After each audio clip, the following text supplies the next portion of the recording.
ஓம் ஏதாக்னே தாகியா சக்தி ராமகிருஷ்ணே ஸ்திதாகியா சர்வ வித்யா ஸ்வரூபாம் தாம் சாரதாம் பிரணமாம்யகம். தீயில் வெம்மை உறைவது போல் ஸ்ரீராமகிருஷ்ணரில் உறைபவளும் அனைத்தறிவு வடிவிலனும் ஆகிய அன்னை சாரதியை வணங்குகிறேன். இதுவரை நடந்த பராபர கன்னி வகுப்பில் 9 கன்னிகளை பார்த்திருக்கிறோம். இப்பொழுது 10வது கன்னியை பார்க்க இருக்கிறோம்.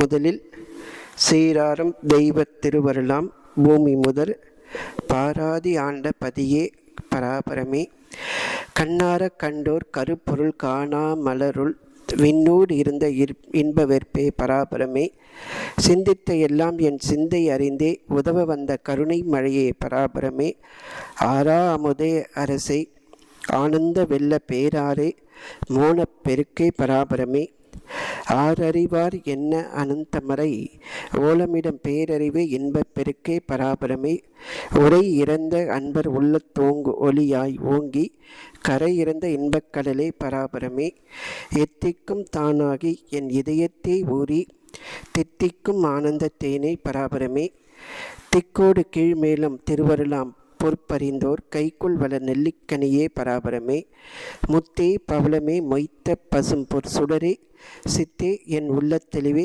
பராபரமே. அடுத்ததாக கண்ணே கருத்தே என் கற்பகமே கண் நிறைந்த விண்ணே ஆனந்த வியப்பே பராபரமே. இதற்கு முந்தைய கண்ணியில் முத்தே பவளமே மொய்த்த பசும் பொற் சுடரே சித்தை என் உள்ள தெளிவே பராபரமே என்று வந்தித்த அந்த இறைவனை இன்னும் அவருக்கு வர்ணிக்க தோன்றுகிறது. இந்த முத்தே பவளமே எல்லாமே வெளியில் இருக்கின்ற பொருள். வெளியில் இருக்கிற பொருள் அடுத்ததாக உள்ளிருக்கின்ற சித்தத்துள் உள்ளிருக்கின்ற உள்ள தெளிவே பராபரமே என்று சொன்னார். அடுத்ததாக அந்த உள்ளம் என்ற போது அவருடைய மனத்தில் இந்த உடம்பு ஞாபகம் வருகிறது. இந்த உடம்பு ஞாபகம் வரும்போது உடம்புக்கு சிகரமாக இருப்பது தலை. அந்த தலையில் முக்கிய கருவியாக இருப்பது கண். கண் இருப்பதால் தான் நாம் பலவற்றை பார்க்கிறோம், பலவற்றை உணர்கிறோம். ஏனென்றால் கண் மூலமாக கருத்து வெளிப்படுகிறது. ஒரு பொருளை பார்க்கிறோம், இந்த பொருள் என்ன என்ற ஒரு கருத்து நமக்குள் வருகிறது. அப்போ விழியற்றவருக்கு இல்லையா? அந்த கேள்வி இந்த இடத்துல கிடையாது. அவர் இறைவனை பற்றி வர்ணித்து போது அவர் மனத்தில் ஒதுக்கின்ற அந்த கருத்துக்கள் அப்படியே பீரிட்டு வருகின்றன. அப்படி வந்த கருத்துக்களில் தொடர்ந்து வந்த கருத்துக்களில் அடுத்த கண்ணி இது. கண்ணே கருத்தே என் கற்பகமே. கற்பகம் என்றால் கேட்டது எல்லாம் கொடுக்கின்ற அந்த கற்பக விருட்சம். கண் நிறைந்த விண்ணே,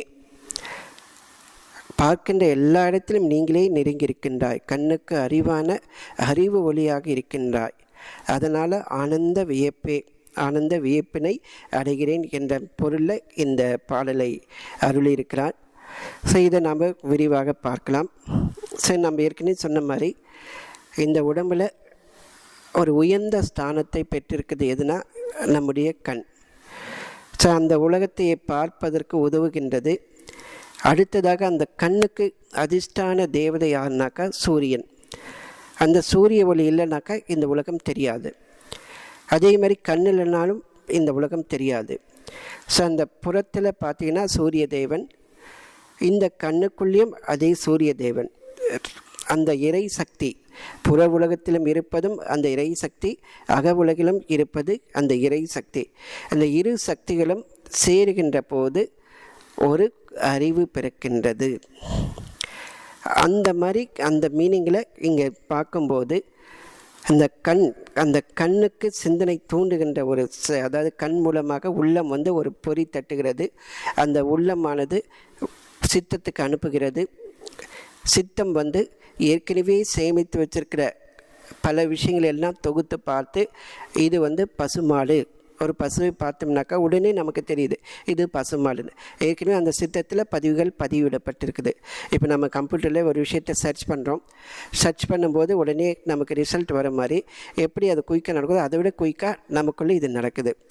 ஸோ அந்த சித்தத்தில் இந்த பதிவுகள், அந்த சித்தம் இது பசுன்னு உணர்த்தட்டா கூட அதை தீர்மானம் செய்வது ஜீவன், உள்ளத்தில் உருகின்ற, அதாவது அகத்தில் இருக்கின்ற ஜீவன். அந்த ஜீவனுக்கு பின்புலமாக இருப்பது யாருன்னா பரம்பொருள், ஆத்மன். ஜீவாத்மாவுக்கு பின்புலமாக இருப்பது அந்த பரமாத்மா. அந்த பரமாத்மா சக்தியில்தான் இந்த உலகம், இந்த உடம்பு இயங்குகிறது. வெளி உலகம் அந்த பரமாத்மா சக்தியில்தான் இயங்குது. ஆனால் அவர்கள் மறைந்திருக்கின்றது. அந்த பரம்பொருளானது மறைந்து கொண்டு எல்லா வேலையும் செய்கின்றது.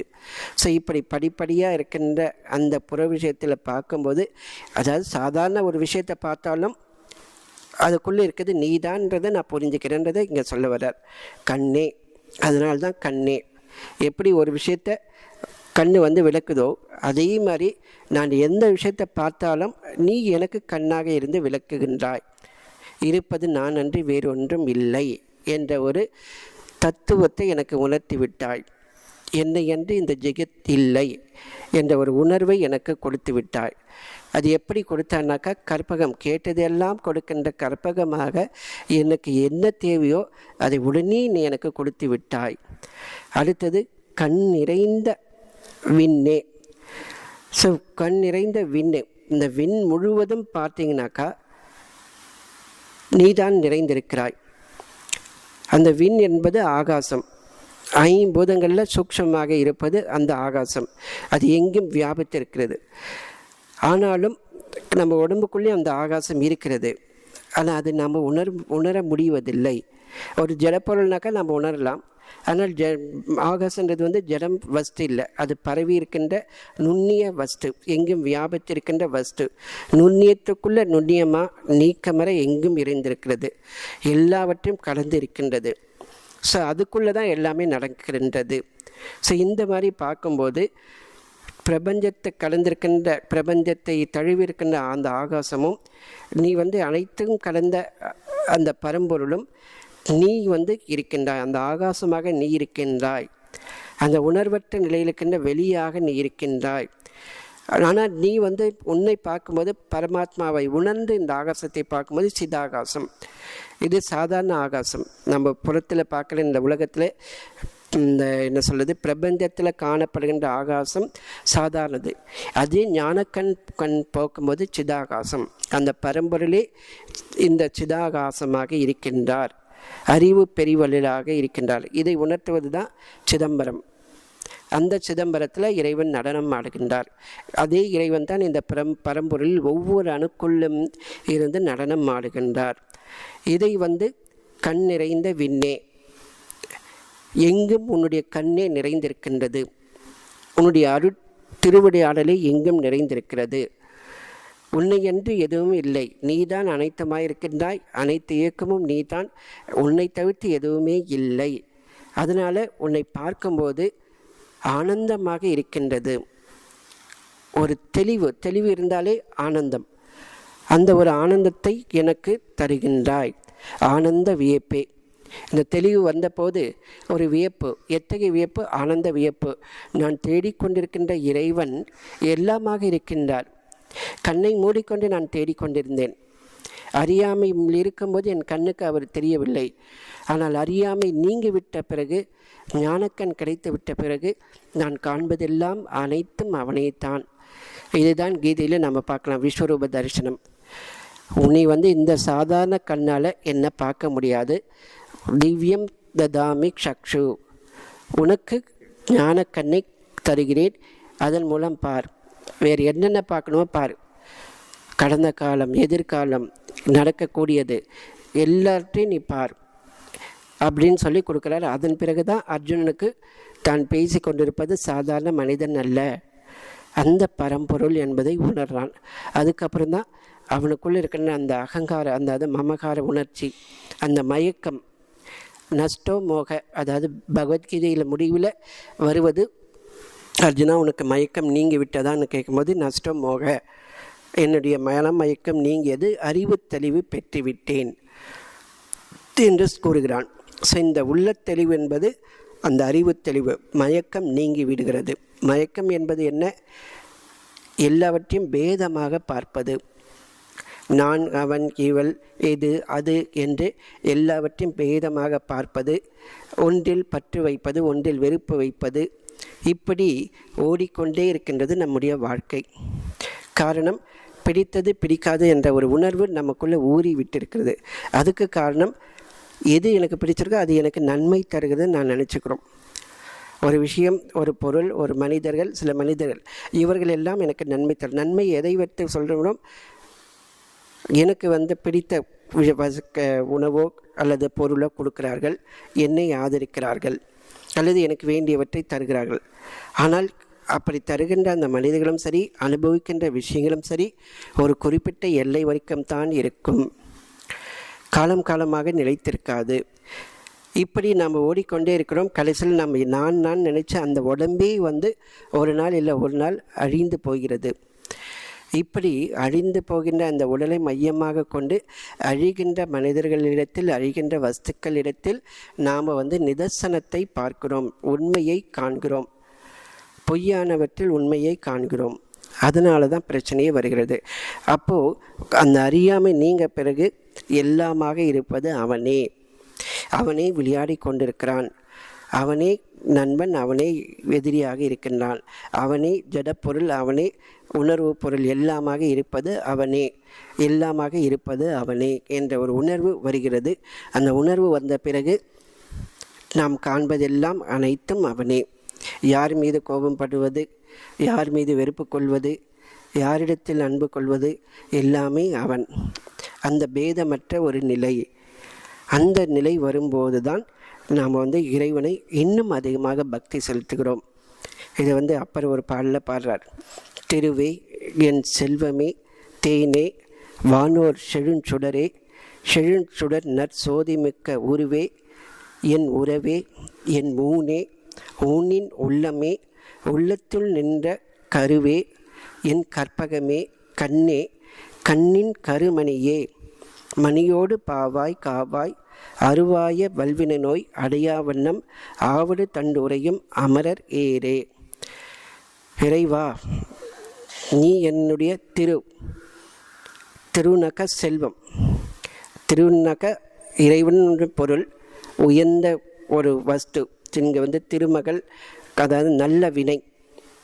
இப்போ நான் உன்னை போற்றி பாடுகின்றேன்.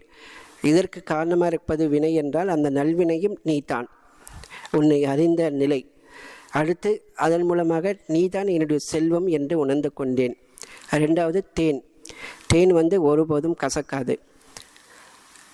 அந்த ஒரு இனிமையான மயமானவனாக இருக்கின்றாய். எப்பொழுதும் எனக்கு இனிமையைத்தான் தருகின்றாய். இப்போ நாம் ஒரு சிலர் மேலே பற்றோ அன்போ வைப்போம். அது காலகாலத்துக்கு இருக்குமான்னு சொல்லணும்னாக்கா சொல்ல முடியாது. இப்போ எனக்கு பிடிக்காத ஒரு விஷயத்தை எனக்கு பிடிச்சவங்க செய்யும்போது அவங்க மேலே உடனே வெறுப்பு வந்துடுது. கொஞ்சம் கொஞ்சமாக நம்ம விலகி விடுகிறோம், அல்லது அவர்கள் விலகி விடுகிறார்கள். ஆனால் இறைவனிடத்தில் அப்படி இல்லை. அவர் என்றென்றும் இனிமையானவராக இருக்கின்றார். மனிதர்களிடத்தில் பிடித்தது பிடிக்காது எல்லாமே இருக்கும். ஒரு விஷயத்தை, அவங்களுக்கு பிடிக்காத விஷயத்தை நாம் செய்யும்போது அவங்க விலகியும் போகிறதுக்கு வாய்ப்புண்டு. ஆனால் இறைவனிடத்தில் நாம் என்னதான் அவச்சாரம் பட்டாலும், என்னதான் அறியாமையில் தவறுகள் செய்தாலும் மற்ற எல்லாம் பொறுத்து கொண்டு நமக்கு அருள் பாலிக்கின்றார். நமக்கு ஆனந்தத்தை மட்டுமே தருகின்றார். அதனால் தேன்.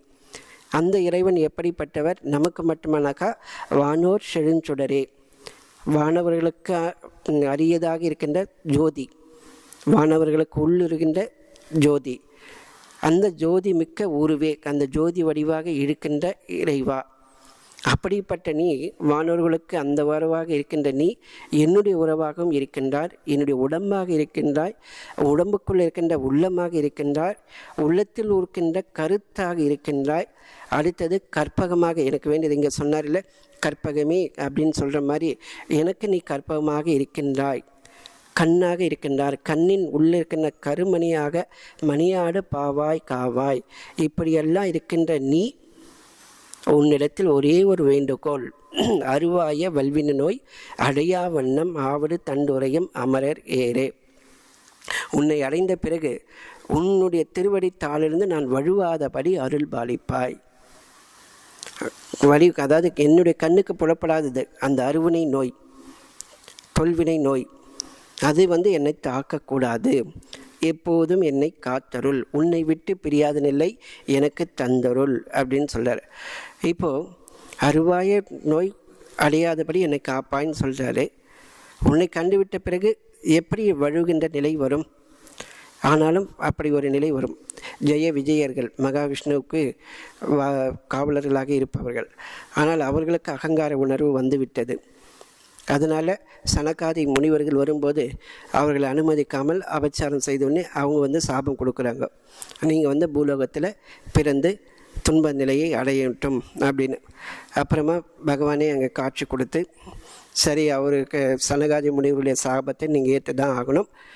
நீங்கள் பக்தர்களாக 100 வருஷம் 100 பிறவி எடுத்து வரணுமா, இல்லை பகைவர்களாக 3 பிறவியில் எடுத்து வரைகிறீர்களா அப்படின்னு கேட்டபோது, பகைவர்களாகவே நாங்கள் எடுத்துகிட்டு வரோம், ஏன்னா 3 ஜென்மத்திலே உங்களை அடைஞ்சிடலாம் அப்படின்னு சொல்லி அந்த ஒரு வரத்தை கேட்பாங்க. ஸோ எதுக்கு இதை சொல்ல வரோம்னா, இறைவன்கிட்ட இருந்தாலும் அந்த நிலையிலேருந்து வழுவக்கூடிய ஒரு அபாயம் உண்டு. அதாவது அந்த ஞானம் கிடைக்காத போது, நான் நீ என்ற பேத உணர்வு இருக்கின்ற போது அந்த இறைவன்கிட்ட இருந்து பிழறுகின்ற ஒரு வாய்ப்பு நமக்கு உண்டு. எனவே தான் நீ எனக்கு அந்த அறியாமையை தந்துவிடாதே, எப்போதும் என்னை அந்த ஞான நிலையிலேயே வைத்திரு, உன்னிடத்திலேயே என்னை வைத்திரு, அந்த தெளிவு நிலையிலேயே என்னை வைத்திரு என்று அவர் கேட்கிறார். கண்ணே கருத்தே என் கற்பகமே, என் கண் நிறைந்த விண்ணே, ஆனந்த வியப்பே, பராபரமே, உன்னை எப்போதும் கண்டு அனுபவித்திருக்கின்ற அந்த நிலையிலிருந்து என்னை வழுவி விடாதே. அடுத்தது மேலும் மேலும் அவருக்கு வருது, பகவானை பற்றி வர்ணனை பண்ணிகிட்டே இருக்கிறார். அந்த அனுபூதி, பேசா அனுபூதியை பற்றி வார்த்தைகளை பேசுகின்ற அந்த உற்சாகம் வந்துக்கிட்டே இருக்கிறது. அடுத்த கண்ணி, வாக்காய் மனத்தாய் மனவாக்கு இறந்தவர் பால் தாக்காதே தாக்கும் தனியே பராபரமே. இதை இன்னொரு ஒரு கம்பேரிசனில் சொல்கிறார். அதாவது நீ வாக்காக இருக்கின்றாய். இப்போ நாம் பேசுகிறோம்னாக்கா அந்த வாக்குக்கு அதிபதி நீ தான். அடுத்தது மனதுக்கு அதிபதியாக இருப்பதும் நீ தான். ஒருவேளை அந்த மனம் வாக்கு இறந்தவர்கள்கிட்ட தாக்காமல் தாக்குகின்ற தனியே பராபரமே, மனத்தையும் வாக்கையும் கடந்தவர்ந்த ஒரு பேசாத ஒரு அனுபூதி நிலையில் இருக்கின்ற அந்த ஒரு அனுபவத்தை நீ கொடுக்கின்றாய். மன வாக்கு இருக்கும்போது இந்த பேத உணர்ச்சி நிறைந்த இந்த பிரபஞ்ச அனுபவம் நமக்கு கிடைக்கின்றது. கடந்த காலம், எதிர்காலம், நிகழ்காலம், அதில் பிரித்தது பிடிக்காதது, இப்படி எத்தனையோ விதமான அனுபவங்கள், மரணம் பிறப்பு, அதிலும் பல பிறவிகள், இப்படியெல்லாம் நடக்கின்ற எல்லாமே வாக்கிலும் மனத்திலும் இருக்கின்ற நிலையில் நடக்குது. மனவாக்கை இருந்தவர்களுக்கு கிட்டேயும் ஒரு அனுபவம் நடக்கின்றது. அது என்னன்னாக்கா, அனைத்தும் ஒன்றாய் கூடி நிற்கின்ற அந்த ஒரு அனுபவம். எப்படி ஆறு ஓடிக்கிட்டு இருக்கிற போது வரைக்கும் அது சத்தம் இருக்கும், ஓடுற வரைக்கும் அது சத்தம் இருந்துக்கிட்டே இருக்கும், அதனுடைய இயக்கம் இருந்துக்கிட்டே இருக்கும், அதன் மூலமாக பல செயல்கள் நடக்கும். ஆனால் கடலை அடைந்த பிறகு அந்த ஓட்டம் நின்று விடுகிறது. ஆனாலும் அது தனித்துவத்தை, ஆறு என்கின்ற தனித்துவத்தை எழுந்து விடுகிறது. கடல் என்கின்ற பரத்துவத்தில் லயமாகி அந்த கடல் என்கின்ற உணர்வை பெற்று விடுகிறது. அதுபோன்று யாரெல்லாம் வாக்காக மனத்தாக இயங்குகின்றார்களோ அவர்களெல்லாம் தனித்தனி ஜீவர்களாக இருக்கின்றார்கள். எல்லாமே இருப்பது ஒரு நீர்தான், ஒரே நீர்தான். அந்தந்த இடங்களுக்கு ஏற்ப இருக்கின்ற நீர்நிலைகளுக்கு ஏற்ப நாம் அழைக்கிறோம். கடல், ஏரி, ஆறு, குளம், குட்டை, இது மாதிரி ஏதேதோ நம்ம பேரிட்டு அழைக்கிறோம். அதே போன்று ஒரே பரவஸ்து அதனுடைய லீலையை பொறுத்து ஆண் பெண், அது மரம், செடி, கொடி, அசையும் அசையா பொருள் எல்லாமாக இருப்பதும் நீ தான். அப்படி மனிதர்களில் உயர்ந்த நிலையை அடைந்து சமாதி நிலையை அடைகின்ற போது அவர்களுக்கு ஒரு அனுபவத்தை நீ கொடுக்கின்றாய். அது என்னன்னாக்கா, அனைத்தையும் கடந்த ஒரு அனுபவம், எல்லாமாக இருக்கின்ற அனுபவம். அந்த தண்ணீருக்கு எப்படி கடல் நீர், கடலுக்கு நிறைந்திருக்க அந்த நீருக்குள்ள அந்த ஜீவத்துவம் மறைந்து பரத்துவம் வெளிப்படுகிறதோ, அதே போல அந்த ஜீவாத்மா உன்னிடத்தில் சேர்கின்ற போது அந்த பரவஸ்துகின்ற உயர்ந்த நிலையை பெறுகின்றான். அப்போது அவனுள் ஒரே ஒரு உணர்வு, ஏக்கம், என்னை நான் அதாவது உயர்ந்த நான், மெயிலான நான், இரண்டாவதாக இருக்கின்ற எதுவுமே இல்லாத ஒரு நான். இதை பற்றி பகவான் ஸ்ரீ ராமகிருஷ்ண அமுதமொழிகளில் சொல்கிறார். உங்கள் முன்னாடி ஒரு சூரியன் இருக்குது, எதிரில் 10 குடம் இருக்குது, அந்த 10 குடத்திலும் தண்ணீர் நிறைஞ்சிருக்குது. இப்போ எத்தனை சூரியன் இருக்குது? எல்லாரும் சொல்கிறாங்க 11 சூரியன். அப்போ ஒவ்வொரு குடத்தையாக வச்சுட்டு வாங்க. கடைசியாக இருப்பது ஒரு குடம். இப்போ எத்தனை இருக்குது? 2 குடம், 2 சூரியன். அதையும் ஒடிச்சிட்டா ஒரே சூரியன் இல்லை. அந்த ஒரு சூரியனை எப்படி சொல்ல முடியும்? 2ஆவதாக இருந்தால் தான் நீங்கள் சொல்ல முடியும். இருப்பது ஒன்றே இருக்கும்போது எதை வைத்து நீங்கள் சொல்ல முடியும்? இறைவனை அடைந்த பிறகு மௌனி ஆகிவிடுகின்றான். அவனுள் பூர்ணத்துவம் நிறைந்து விடுகிறது. பூர்ணத்துவம் அடைந்த பிறகு அபூர்ணம் இருப்பதில்லை. ஸோ இருப்பது அந்த இறைவனை உணர்ந்து விட்டால் அந்த வாக்கும் மனதும் கடந்த ஒரு மனோநயம், அதாவது அந்த எந்த இடத்திற்கு சென்று சேர வேண்டுமோ அந்த இடத்துக்கு ஜீவன் சென்று விடுகிறான். கீதையில் பகவான் சொல்றார், எங்கு சேர்ந்த பின்பு திரும்ப வைத்துவில்லையோ அதுவே என்னுடைய இருப்பிடம். ஜீவன் எங்கு சேர்ந்து விட்டால் மீண்டும் திரும்புவதில்லையோ அதுவே என்னுடைய இருப்பிடம். அந்த ஒரு இருப்பிடத்தை, அந்த ஒரு நிலையை மகான்கள் அனுபவித்திருக்கிறார்கள்.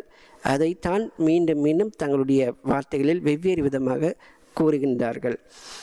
இந்த இறைவனை பற்றி இந்த வாக்கு மனமும் இந்த மௌன நிலையை பற்றி திருமந்திரத்தில் சொல்லப்படுது. வாக்கு மனமும் 2 மௌனமாம், வாக்கு மௌனத்து வந்தாலும் மூங்கையாம், வாக்கு மனமும் மௌனம் மாம் சுத்தரே, ஆக்கும சுத்தத்தை யார் அறிவார்களோ. இந்த மௌனம் 2 விதத்தில் இருக்குது. ஒன்று வாய் பேசாமல் இருக்கின்ற ஒரு மௌனம், இன்னொரு மனத்தில் எண்ணங்களே இல்லாத ஒரு மனம். இந்த 2மே ஒன்றாக இருந்தால் அதற்கும் ஒரு பயன் உண்டு. ஸோ வாய் மட்டும் பேசாமல் இருந்தால் அது ஊமை. 2ம் ஒன்றாக சேரும்போது, மனோலயமும் வாக்கு லயமும் ஒன்றாக இருக்கும்போது ஒரு அனுபூதி கிடைக்கும். அந்த அனுபூதி எதுனாக்கா இறைவனோடு ஒன்றுபட்டிருக்கின்ற அந்த உண்மை விளக்கம். அப்போ அந்த உண்மை விளக்கத்தை அறிந்த பிறகு 2 என்பது இல்லை, அந்த ஒன்று தான் இருக்கிறது. அந்த ஒன்றில் இருக்கும்போது 2ஆவதாக யாரும் இல்லாத போது அவங்க யாருன்னு யாராலும் சொல்ல முடியும்? இருப்பது யாருன்னு யாராலும் சொல்ல முடியும்? யாராலும் சொல்ல முடியாது. 2ஆவதாக இருந்தால் தானே இவர் இன்னாருன்னு சொல்ல முடியும். இருப்பது ஒரே ஒருத்தர் இருக்கும்போது அவர் யாருன்னு யாராலும் சொல்ல முடியுமா? சொல்ல முடியாது. வாக்கு மனமும் 2ம் மௌனமாம், வாக்கு மௌனத்து வந்தாலும் மூங்கையாம், வாக்கு மனமும் மௌனமும் சுத்தரே, ஆக்கம சுத்தத்தை யார் அறிவார்களே. யாராலும் உணர முடியாது. இது இன்னொரு உவமையை பகவான் ஸ்ரீ ராமகிருஷ்ணர் சொல்வார். உப்பு பொம்மை கடலை அளக்கணும்னு போச்சு, ஆனால் கடலுக்குள்ளே போனவுடனே அது கரைந்து விட்டது. யார் சொல்லுவார்கள்? ஸோ அந்த மனோலயம், மனம் எங்கே லயம் அடையணுமோ அங்கு அடைந்து விட்டால் அந்த பேரின்ப நிலை அடைகிறது. ஆக்சுவலாக நாம் இது வரைக்கும் கிடைத்திருக்கிற எல்லாமே, இந்த மனித குலம் இதுவரை பெற்றுள்ள உயர்ந்த விஷயங்கள் எல்லாமே மனத்தை அந்த விஷயங்களில் செலுத்தியதால் கிடைச்சது. இப்போ ஒரு தாமஸ் ஆல்வா இந்த மின்சார விளக்கை கண்டுபிடிச்சார்னா ஒரே நாளில் கண்டுபிடிக்கல. அதை பற்றி இவர் சொல்கிறார், அபேதானந்தர். எப்படி ஒரு ஆன்மீக சாதகர் தன்னுள் மூழ்கி தவம் செய்து ஒரு உண்மையை கண்டுபிடிக்கிறாரோ அதே போன்று இவர்கள் வெளி வஸ்துவை, இந்த பிரபஞ்சத்தை, புற விஷயத்தில் மனத்தை செலுத்தி அதில் புதைந்திருக்கின்ற விஷயங்களை கண்டுபிடிக்கிறார்கள். இந்திய ஞானிகள் அகத்தில் உருகின்ற அந்த உண்மையை கண்டறிந்தார்கள். இவர்கள் பௌதிகத்திற்குள் மறைந்திருக்கும் விஷயங்களை வெளிக்கொண்டு வருகிறார்கள். அவங்க எப்படின்னாக்கா, அவர் தாமஸ் ஆல்வா எடிசனை பற்றி அவர் சொல்கிறார், அபேதானந்தர். காலையில் அவருக்கு டிஃபன் வந்திருக்குமா, மத்தியானம் பார்த்தாக்க அந்த இடத்துல அங்கேயே இருக்கும். இவர் அந்த விஷயத்தை பற்றியே திங்க் பண்ணிகிட்டு இருப்பார். மத்தியானம் சாப்பாடு போயிருக்கும், காலையில் சாப்பிடணுன்னு பார்க்கும்போது அந்த விஷயத்தை உணவை எடுத்துகிட்டு போயிடுவாங்க. மத்தியானம் வச்சு பார்க்கும்போது நைட்டு பார்த்தாக்கா அந்த சாப்பாடு கொஞ்சம் காய ஆரம்பிச்சுட்டு இருக்கும். நைட்டும் அதே மாதிரி காஞ்சிட்டு இருக்கும். இப்படி நாட்பகலாக பல காலம் அந்த உடல் உணர்வு, அதாவது உடலை கலந்த அந்த மௌனம், அதாவது மனம் அந்த ஒரு விஷயத்திலேயே ஒன்றி இருக்கிறதுனால அவங்களுக்கு அந்த கண்டுபிடிப்பு வெளிப்படுகிறது. இந்த உலகத்தில் மிகச்சிறந்த கண்டுபிடிப்பு எல்லாமே மனத்தை குவிப்பதனால் கிடைத்தது. ஸோ மனம் எந்த ஒரு விஷயத்தில் நாம் குவிக்கின்றோமோ அந்த விஷயத்தை கிரகிக்கின்றது. அதனுடைய உண்மை சாரத்தை அது கண்டு உணர்கிறது. இப்போ நமக்கு செல்வம் வேணாக்கா அதுக்கு உண்டான விஷயங்களில் நாம் முயற்சி பண்ணும்போது நம்முடைய முயற்சிக்கும் சிரத்தைக்கும் ஏற்ப, புத்திசாலித்துக்கு ஏற்ப நமக்கு கிடைக்கிறது. இதே மாதிரி ஒவ்வொன்றும் ஒருத்தர் கல்வியில் பிடிக்கும்னாக்கா கல்வியை எந்தளவுக்கு ஆழ்ந்து முழுகிறாரோ அந்தளவுக்கு வருகிறது. அதே மாதிரி விஞ்ஞானிகள், அதே மாதிரி யாராக இருக்கட்டும், ஒவ்வொருத்தரும் எந்தெந்த உயர்ந்த நிலை அடைந்திருக்கிறார்களோ அதற்கு அனைத்துக்கும் காரணமாக இருப்பது இந்த மனம். இந்த மனத்தை ஒருவர் எந்த விஷயத்தில் வைக்கிறாரோ அதற்கேற்ப உயர்வை பெறுகின்றார். அதனால்தான் வெள்ளத்தனையது மலைநீட்டம் மாந்தர்த்தம் உள்ளத்தனையது உயர்வு. இந்த மனத்தை இறைவன் பால் செலுத்தும் போது அந்த மனம் ஒரு உயர்ந்த நிலையை அடையும் போது கரைந்து விடுகிறது. ஏன்னா அதுக்கப்பால் அது செல்ல முடியாது. அதோடைய எக்ஸ்பைரி டேட் அது கிட்ட வந்தோன்னே முடிஞ்சு போயிடுது. எக்ஸ்பைரி டேட் அந்த இடத்துல அது செல்லுபடி ஆகாது. இந்த உலகத்தில் இருக்கின்ற வரைக்கும், இந்த உடம்பு இருக்கின்ற வரைக்கும் இந்த மனம் இயங்கி கொண்டே இருக்கும்.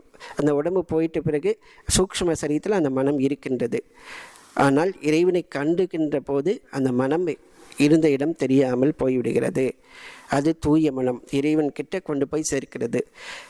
இந்த மனம் செயல்படுகின்ற விதத்தை பொறுத்து 3 குணங்கள்: சாத்விக குணம், தாமசிக குணம், ராஜச குணம். இந்த தாமசிக குணம் நம்மை பந்தத்தில் கட்டி வைத்திருக்கிறது. நானே இந்த உடம்பு, இந்த உடம்புக்கு யாரெல்லாம் வேணும், என்னுடைய உடம்புக்கு எனக்கு யாரெல்லாம் தேவையோ அதை நான் எந்த விதத்திலேயாவது, அதர்மத்திலேயாவது, கொடிய கொள்ளை செய்தாவது நான் வாழ்வேன். இப்படி ஒரு மனநிலை கொண்டவர்கள் தாமசிகர்கள். அடுத்த ராஜசிகள், அடுத்தவர்களை கவர வேண்டும், அந்த மாதிரி ஒரு எண்ணத்தோடு பெயர் புகழ் ஆசையோடு செய்கின்றவர்கள், அவர்கள் ராஜசம். அடுத்தது சாத்விகம், அவர்களுக்கு இறைவன் மட்டும்தான் வேண்டும். சாத்விக, இந்த 3மே ஒவ்வொரு மனநிலையினுடைய வெளிப்பாடு. அந்த சாத்விக குணம் இறைவனை அடைய முடியாது. அது ஸ்ரீ ராமகிருஷ்ணர் ஒரு கதையில் சொல்வார்கள். 3 கதை திருடர்களை பற்றி படித்தவங்க எல்லாருக்கும் தெரியும். அந்த ஒருத்தனை கட்டி போட்டுடுறாங்க. ஒரு பணக்காரன் காட்டுக்குள்ளே போகும்போது அவனை திருடர்கள் கட்டி போட்டுடுறாங்க, 3 திருடர்கள். அப்போ ஒருத்தன் இவனை கொலை பண்ணிடணும், இவனை வெட்டி வச்சா ஆபத்து சொல்கிறான். அப்போது இன்னொருத்தன் சொல்கிறான், இல்லை இவனை கொலை பண்ணால் நமக்கு என்ன கிடைக்கும், இவனை கட்டி வச்சிடலாம், கட்டி வச்சுட்டு நாம் இவங்ககிட்ட இருக்கிற திங்ஸ் எல்லாம் எடுத்துகிட்டு போயிடுவோம், அதுக்கப்புறம் யாராலும் கண்டுபிடிக்க முடியாது. அப்போல்லாம் இந்த சிசிடிவி கேமரா அந்த மாதிரியெல்லாம் கிடையாது, அந்த காலத்தில் நடந்தது. ஸோ அப்போது கட்டி வச்சிடலாம். அப்புறம் கொஞ்சம் நேரம் கழித்து, ரொம்ப நேரம் கழித்து ஒரு திருடன், அந்த 3 திருடில் ஒருத்தன் வரான். என்னப்பா, உங்களை நான் ரொம்ப தொந்தரவு பண்ணிட்டோம், நான் உன் கட்டை அவிழ்த்து விடுறேன், நீ பத்திரமா ஊருக்கு போய் சேரு அப்படின்னு சொல்லிட்டு அந்த ஊர் எல்லை வரைக்கும் அவனை கூட்டிகிட்டு வரான்.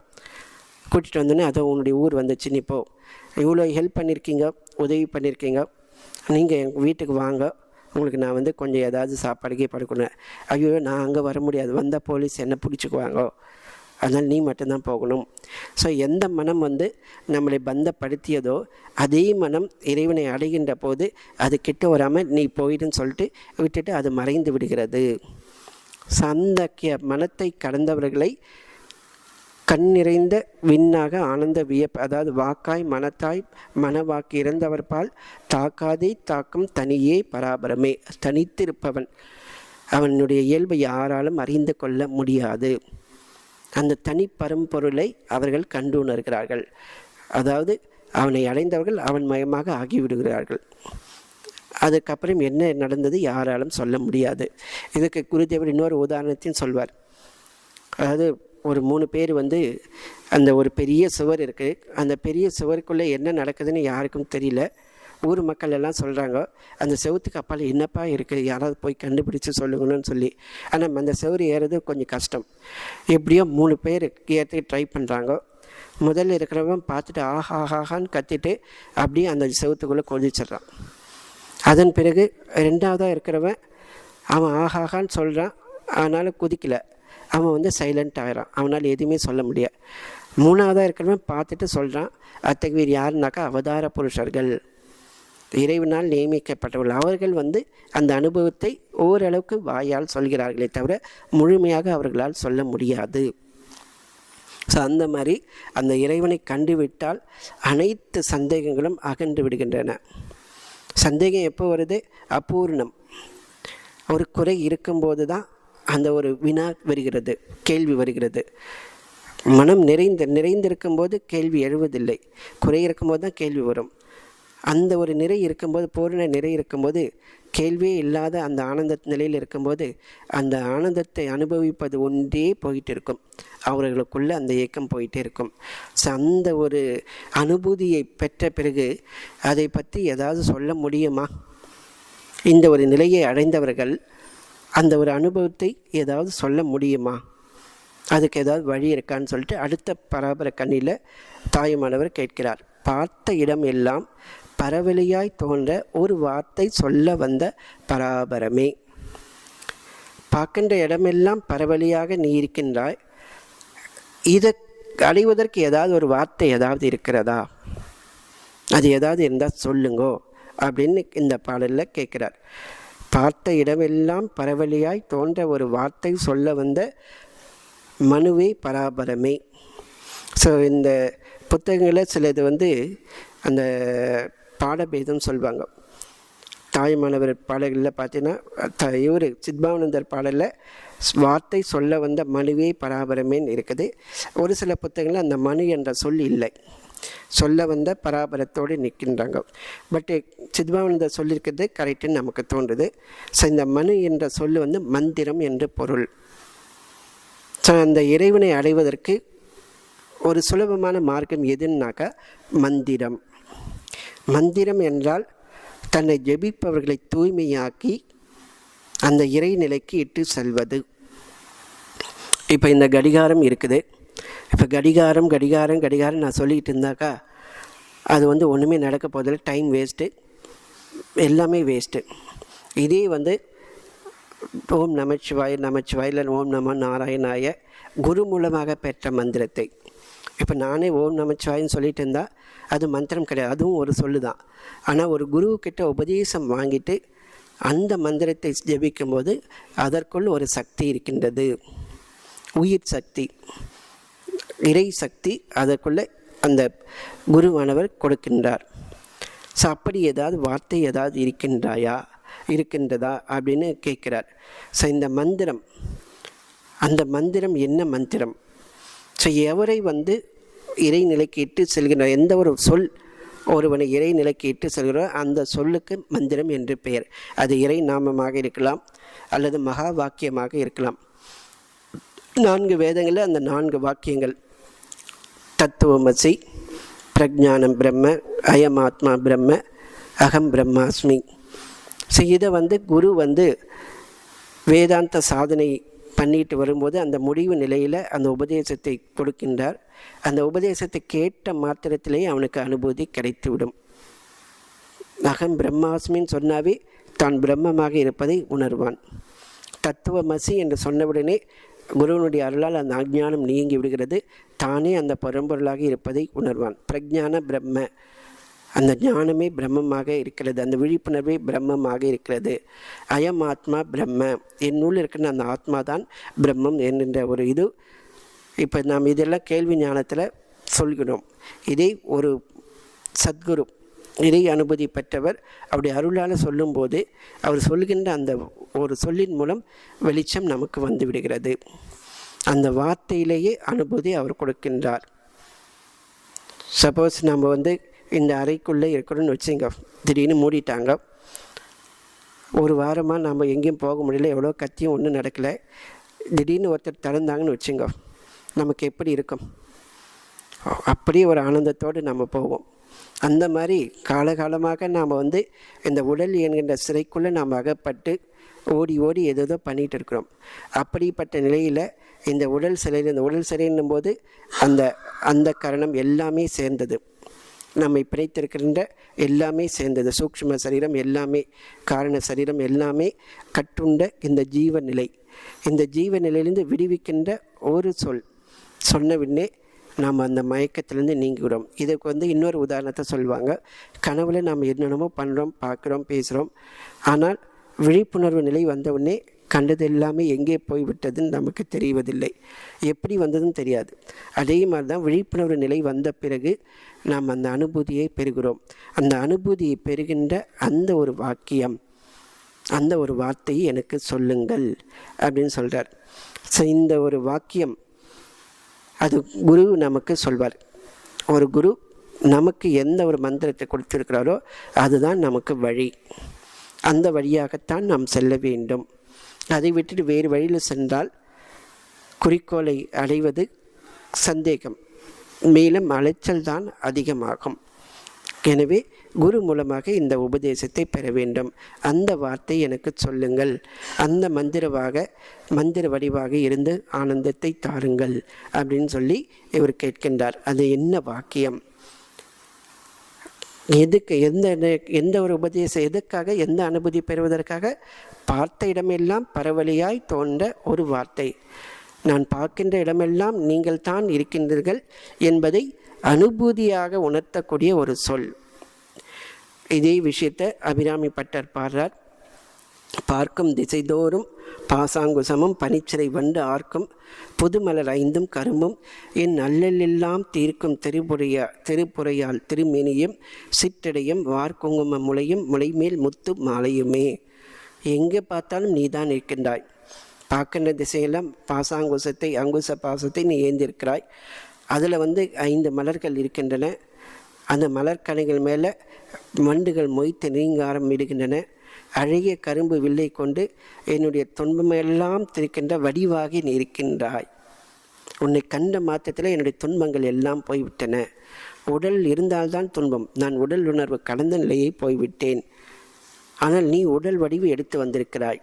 என்னுடைய துன்பத்தை தீர்ப்பதற்காக ஒரு தாயினுடைய வடிவாக எனக்கு எடுத்திருக்கிறாய்.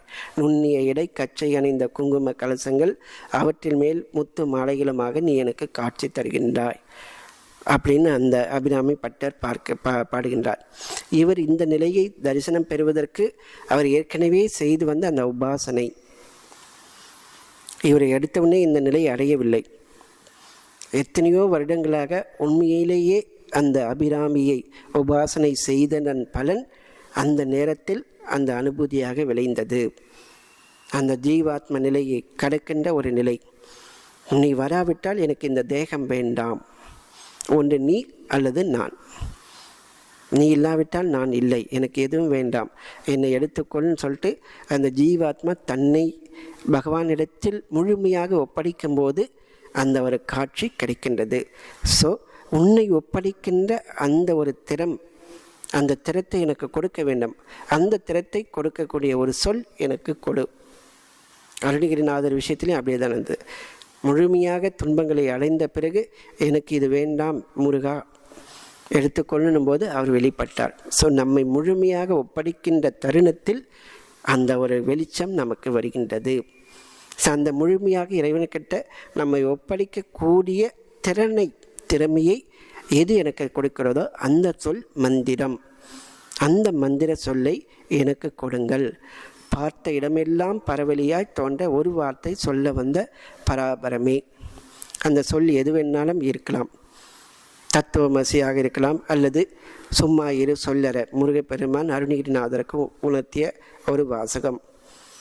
ஸோ ரமண மகரிஷிக்கிட்ட ஒருத்தர் போய் கேட்குறாங்க, பகவானே நீங்கள் எனக்கு ஏதாவது ஒரு மந்திரத்தை சொல்லுங்க, எந்த மந்திரத்தை சொன்னால் நான் எல்லாவற்றையுமே உணர்வேனோ அந்த மந்திரத்தை எனக்கு சொல்லுங்கன்னு சொல்லி அவர் கேட்குறார். அப்போ ரமண மகரிஷி அவர் சொல்கிறார் ஒரு வார்த்தை, உன்னை விடாதிரு. இதை பார்த்தோம்னாக்கா கொஞ்சம் என்ன சொல்கிறது, சாதாரண வார்த்தையாக இருக்கலாம். ஆனால் அதில் பல விஷயங்கள் அடங்கியிருக்கின்றது. அந்த உன்னை விடாதிரு உபதேசம், அதாவது ஒரு உபதேசத்தை அவர் கொடுக்குறார். பகவானே நீங்கள் எல்லாருக்கும் ஏதோ சொல்கிறீங்க, ஆனால் எனக்கு நீ ஒரு உபதேசம், மௌனமாக இருந்துட்டு இருக்கக்கூடாது, ஆனால் ஒரு உபதேசத்தை நீங்கள் சொல்லுங்கன்னும் போது அவர் சொன்ன ஒரு உபதேசம் உன்னை விடாதிரு. உன்னைன்னும் போது அந்த ஒரு விழிப்புணர்வு, இது வந்து தேசூர் அம்மான்னு சொல்லிட்டு ஒரு டிவோட்டி. அந்த டிவோட்டி கிட்ட ரமண மகரிஷி சொன்ன ஒரு இன்சிடெண்ட். அந்த இன்சிடெண்ட்டு உங்களுக்கு விரிவாகவே சொல்கிறேன்.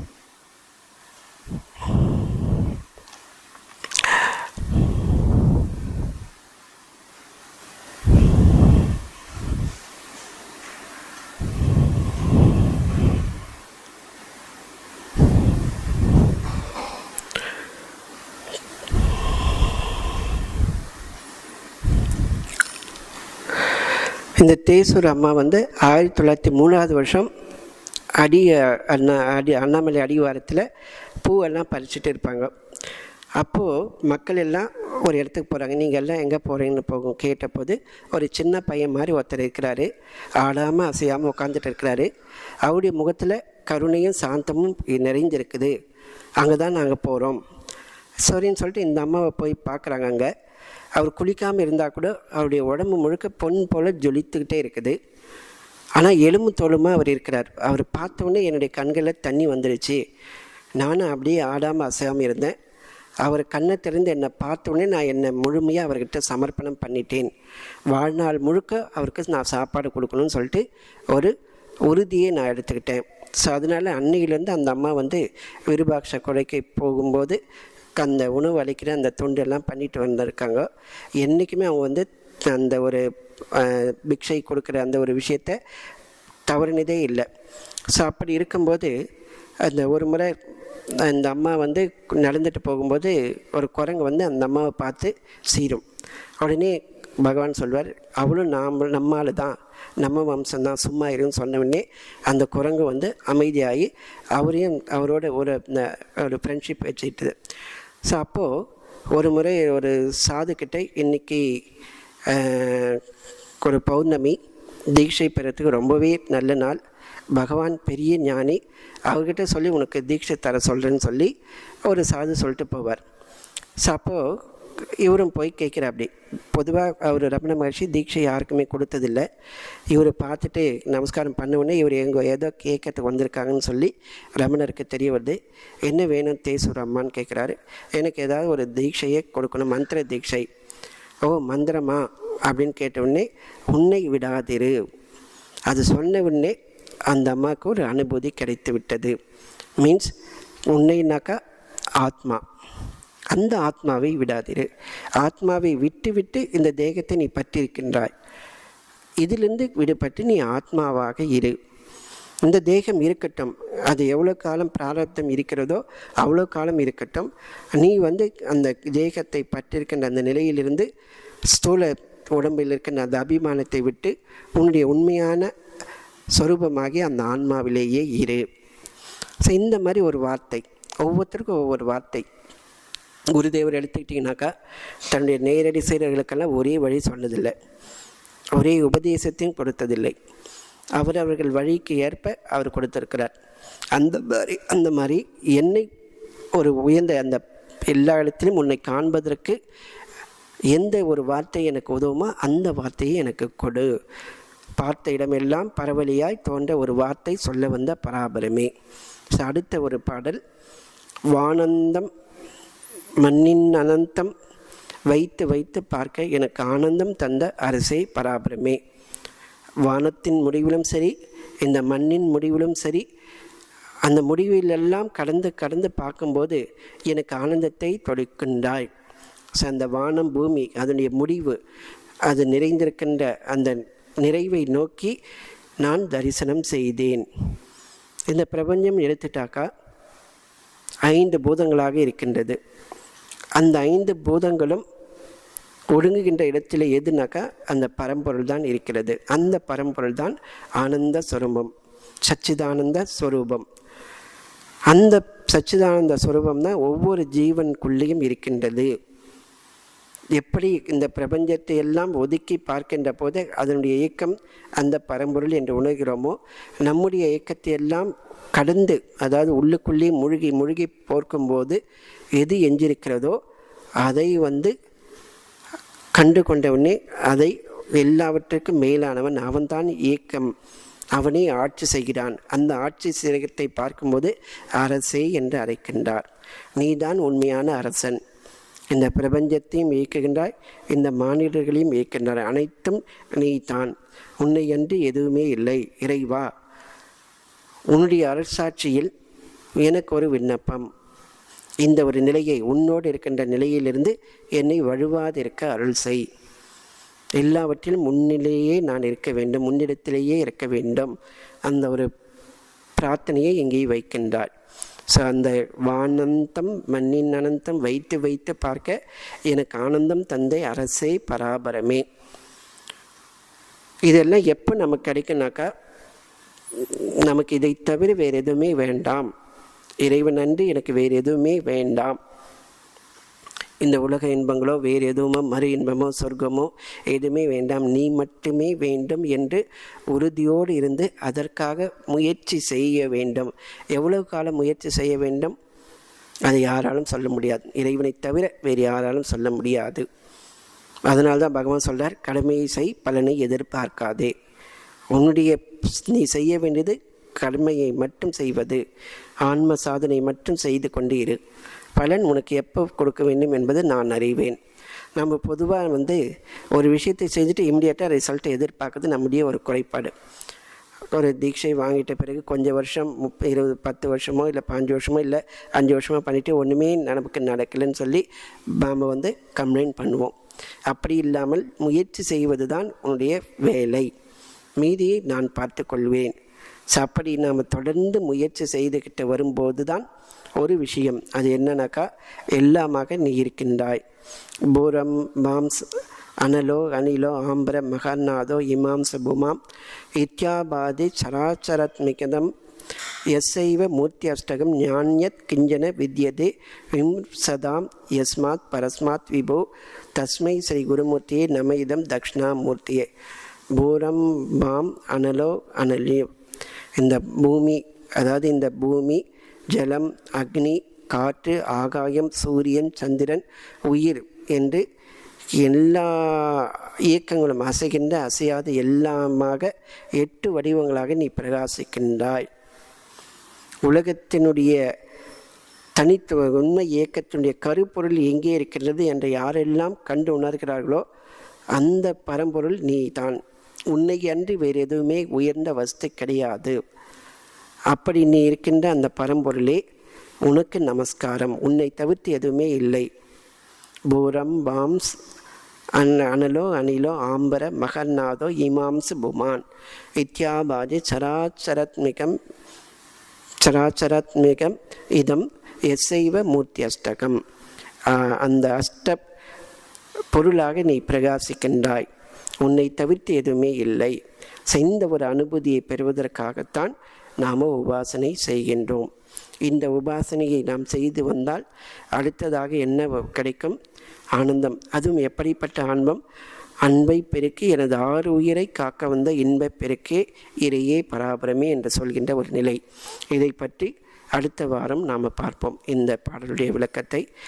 இன்றைய வகுப்பில் கண்ணே கருத்தே என் கற்பகமே கண் நிறைந்த விண்ணே ஆனந்த வியப்பே பராபரமே வாக்காய் மனதாய் மனவாக்கு இருந்தவர்பால் தாக்காதே தாக்கம் தனியே பராபரமே பார்த்த இடமெல்லாம் பரவலியாய் தோன்ற ஒரு வார்த்தை சொல்ல வந்த பராபரமே வானந்தம் மண்ணின் அனந்தம் வைத்து வைத்து பார்க்க எனக்கு ஆனந்தம் தந்த அரசே பராபரமே என்ற இந்த கன்னிகளை பார்த்தோம்.